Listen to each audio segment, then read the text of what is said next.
that this administration has systematically imposed the toughest sanctions on Iran ever. We're going to put a lot tougher sanctions on Iran, economic sanctions, credit sanctions. And applying the toughest sanctions that Iran's ever experienced. Put in place crippling sanctions against Iran. We are going to need to see a stimulus package passed. I think there is need for economic stimulus, and government can help make that up in a very difficult time, and that's one of the reasons why I think a stimulus program is needed. The Troubled Asset Relief Program, or TARP. That was an investment made to try and keep a collapse of our entire financial system from occurring. TARP program kept that from occurring. I know a lot of my fellow conservatives aren't happy with me that I supported the plan. I don't call it a bailout, I call it a rescue plan. These targeted initiatives are right, and they are needed. The president ultimately did what I suggested. We must engage contractors across the nation to create jobs rebuilding our crumbling roads, bridges. We have thousands and thousands of structurally deficient bridges. We have roads that are in terrible disrepair. I'm in favor of the line of veto.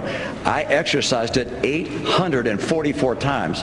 Thank heavens we have the line of veto, and I'd like to see it at the federal government level as well. We need it.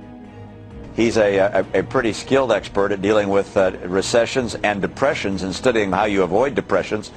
As an expert on the causes of the Great Depression, I'm sure Ben never imagined that he would be part of a team responsible for preventing another. And he's done a pretty effective job keeping us from having a total financial meltdown.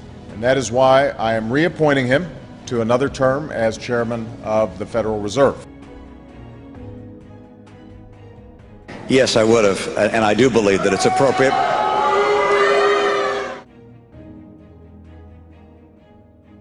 We need to know about that, track them, follow them, and make sure that in every way we can, we know what they're doing and where they're doing it. And if it means we have to go into a mosque, to wiretap, or a church, then that's exactly where we're going to go.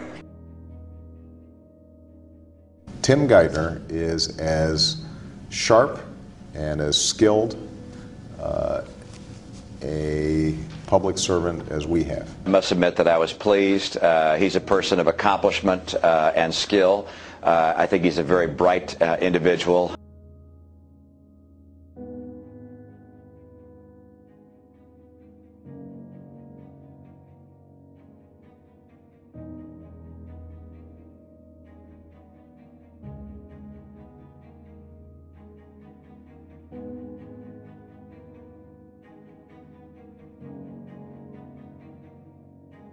As it comes to this topic, is to get us off of our dependence on foreign oil, to put people back to work today and reduce our dependence on foreign oil tomorrow, to use our natural gas to drill for our oil, a strategy that relies on producing more oil and gas here in America, to use our coal, clean coal, but also producing more biofuels in America, more fuel-efficient cars in America, to use solar and wind and efficiency measures. That's my priority. More wind power in America and more solar power in America. I support background checks for people who are going into a store or whatever and buying a weapon. I want them to have a background check to make but sure. But you stand by your support of the Brady to make sure that the crazies don't buy guns. We can make certain that those who are mentally deranged are not getting hold of handguns. Law-abiding private United States citizens. Law-abiding gun owners all across America. I want universal coverage. I want everyone in this country to have insurance. It will be against the law for insurance companies to deny you coverage because of a pre-existing condition. We're also going to make sure people can't be denied on the basis of pre-existing illness. For those individuals and small businesses who still can't afford the lower-priced insurance available in the exchange, we'll provide tax credit. We need to make sure that all people, not just corporations, can deduct on a tax basis the cost of their premium. If someone doesn't have insurance, then we have to care for them in the hospitals, give them free care. So we said no more. No more free riders. You can't be a free rider on everybody else. You can't not have health insurance, then go to the emergency room. In fact, I agree with Mitt Romney, who recently said he's proud of what he accomplished on health care.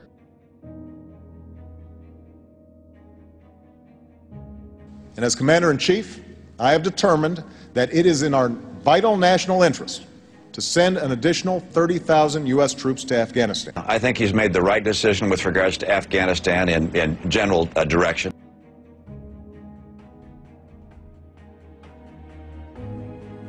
For some time now, I've been calling on Congress to take steps to make higher education more affordable, to prevent these interest rates from doubling, to extend the tuition tax credit that saved middle-class families millions of dollars, and to double the number of work-study jobs over the next 5 years.